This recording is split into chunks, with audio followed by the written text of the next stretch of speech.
শুরুতে আমরা অপরিচিত ছিলাম, তারপর আপনজন থেকে প্রিয়জন হলাম। ওই দিনটা অনেক সুন্দর ছিল, যেদিন তোমার সাথে আমার প্রথম দেখা হয়েছিল। তুমি জানো না, যেদিন তুমি আমায় প্রথম স্পর্শ করলে, ভূমিকম্প ছাড়াই আমার হৃদয় কেঁপে উঠেছিল। তবে আজ আবারও আমরা অপরিচিত। আজ তোমার মস্তিষ্কে বিরাজ করে তৃতীয় ব্যক্তি। তুমি ভুলে গেলে আমায়, ভুলে গেলে আমার ভালোবাসা, হারিয়ে ফেললে অতীতের সকল স্মৃতিশক্তি। আমার হাজারটা স্বপ্ন ছিল শুধুমাত্র তোমাকে ঘিরে। ইচ্ছে ছিল স্বপ্নগুলো পূরণ করব তোমার হাত ধরে। তবে সেই স্বপ্নগুলো আজ রাত জাগা ঘুমের মতোই মাটি। তাই অপূর্ণতার স্বপ্ন নিয়ে আজ আমি ব্যর্থতার পথে হাঁটি। তুমি চলে যাওয়ার পর আমি বহুদিন ঠিক মতো খাইনি।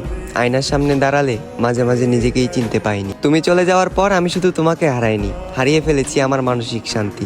তাই আজ বুক ভরা একাকাশ পরিমাণ দুঃখ আর ক্লান্তি। তবে আমি জোরে সোরে বলতে পারবো, আমি তোমার কোনো ক্ষতি করিনি। যা করেছি শুধু নিজের ক্ষতি। আমাদের শুরুটা অনেক সুন্দর ছিল, তবে ভয়ঙ্কর হলো এর শেষ পরিণতি।